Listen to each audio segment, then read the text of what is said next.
It's another edition of Time About the Movies, and today we're taking a look at the films of May 16th, 1997. And this week's going to be one of those slow weeks because there's 5 movies to look at, and yet I have not seen any one of them. And let's be honest here, probably none of these movies are going to be memorable to anyone out there. So we should be able to get through this one pretty quickly. This is not going to be one of those fun weeks to talk about these films. So, let's see what we got here. Let's start off with the first movie that we have here, the biggest new release of the weekend, in quotation marks, and that is Sidney Lumet's Night Falls on Manhattan.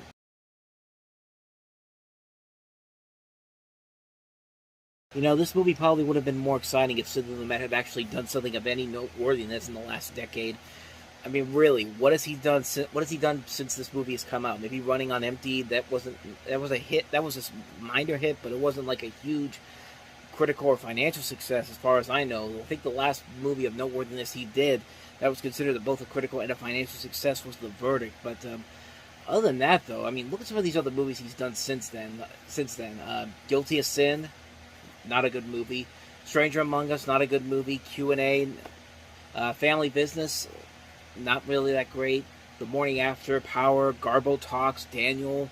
I mean, not a whole lot of good stuff there, honestly. And this one doesn't look any better, despite the fact that it's got some pretty good people in there. Andy Garcia, Ian Holm, James Gandolfini, Lena Olin, Richard Dreyfuss. But you never hear anybody really talk about this, and it's not a good sign if they have to remind you that this is the same guy that made far superior movies like Network or The Verdict or Serpico or Dog Day Afternoon. It's more in this case, it's more like they're saying, why don't you go watch those movies that are much better, and then maybe go see this one if you want to, but we're not really going to try to make you want to see it because we're just basically dumping it up in the summer movie season. And you could tell that Paramount really had no interest in making this the next big hit for Sidney Lumet. But I don't know. I haven't heard anybody say anything too spectacular about it, nor have I heard any good things about it. So, but who knows? Maybe it could actually be something that could be good. I sincerely doubt it, but it's a movie that came out, so that's Night Falls on Manhattan. So let's go ahead and move on to the next movie, the comedy Sprung.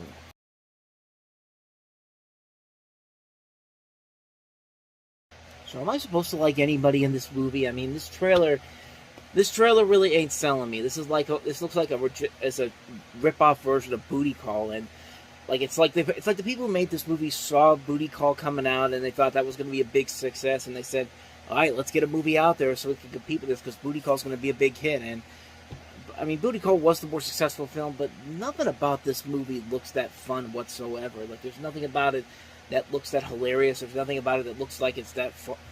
Again, not that fun. I mean, why is the main couple here friends with these two people that clearly do not like each other and don't want the other to see the other ones because they don't want to see that, because that means they're going to have to see each other more. It's just like, I don't know. Like, this is a film I've never seen it before, so I don't know. Maybe there's actually a purpose to it in the movie. Maybe it's actually a decent film, but then again, 20% on Rotten Tomatoes, probably not the best thing going forward.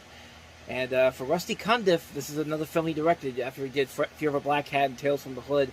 And then after this, he'd do nothing else. And this next thing that he would do was Movie 43 and Tales from the Hoods 2 and 3. And this is not a good turn for a director like this. Like I said, I don't know. Maybe it is actually good, and I'm just not seeing it from this trailer here. But I don't know. I've never heard anybody really say anything good about this, so it probably is. I don't know. It could go either way. So let's go ahead and move on to the next movie. This is going to be a boring episode if you haven't noticed already, because I've really got nothing to say about most of these films. So and I probably won't have much to say about this next one here, the second Jungle Book, Mowgli and Baloo.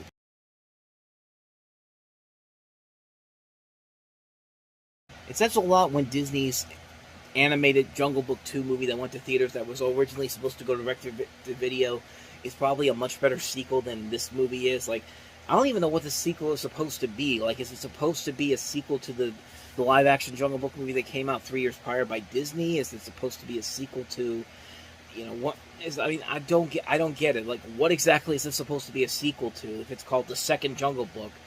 And even though Rudyard Kipling's name is on top of it, I sincerely doubt that he had nothing to do with it. It's because the other version of the Jungle Book clearly had nothing to do with Rudyard Kipling's original book at all. But yeah, this one is another one I barely remember from. I used to see the video for this all the time at the video store, but I've never had the time to see this movie, nor did I really want to see it. I mean, the biggest name in the film is Billy Campbell and Roddy McDowall, which Roddy McDowall got nominated for a Razzie Award for this, so that should tell you probably everything you need to know about this movie. But again, I have nothing else to add to this. It just doesn't look like an intriguing film. It doesn't look that engaging whatsoever. I can't even tell what kind of a movie it's supposed to, what kind of a sequel it's supposed to be. Like, where does this take place in the story of the Jungle Book? It's just like, it doesn't make any sense whatsoever. It just feels like Sony saw the chance to make their own version of the Jungle Book, and they said, screw it, let's just make it. And like, I wish I had some more for you, but I really do not. So, next film, The Van.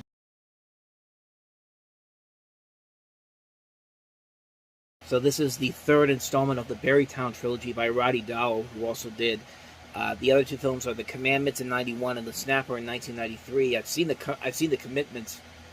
Did I say Commandments or Commitments? Commitments is what I meant to say.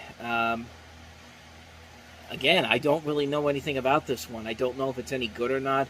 Considering it doesn't have the best reviews compared to the other two films in this trilogy, it probably isn't that good of a movie, honestly. So,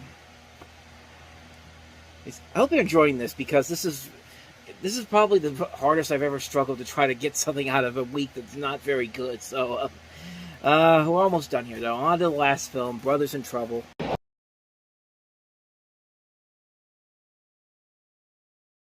So a group of illegal immigrants from Pakistan find their already troubled existence threatened with a crisis, while one of them brings a pregnant white girl to live in their cramped household.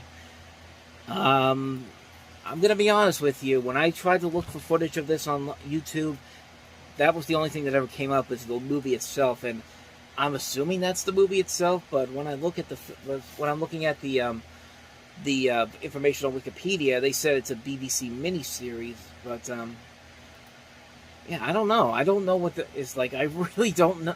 No, I mean, I don't know if this is any good or not. I haven't seen it, and yeah, quite frankly, I'm just struggling to figure out what to say about it. Is what to say anymore? Because like, I'm struggling to figure out what to say about movies that I've never seen before. B, I've never even heard of, and C, I don't even think this is the actual film. So yeah, this is not a good episode. This is Brothers in Trouble.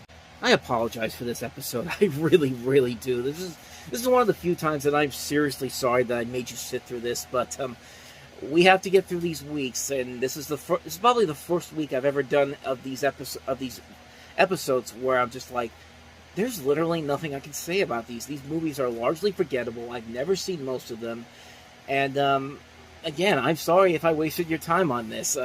I promise you next time it's going to get better, and it will get better, because there are at least a couple movies here that I have seen. Next time around, the real summer movie season begins. We've got The Lost World Jurassic Park, we've got Addicted to Love, and we've also got Blast Off. I mean, just the fact that we're going to be talking about Jurassic Park 2 is already a much better episode than the one I just gave you here. So again, I'm sorry for this week. I promise next time will be better. I promise you. With that said, if you stuck around for this one, I appreciate it very much. Thank you so much for watching. If you want to see more videos that are much better than this particular episode, please, I encourage you to go check out the playlist on the next page, check out the previous episode, and please like and subscribe to our channel so you can see more content like this. Not like this in particular, but much better content than this. And with that said, thank you so much for watching. I'm sorry I put you through this week. It will get better next time around. I promise you that. Thank you very much for watching. I'll see you guys next time. And until then, as always, take care.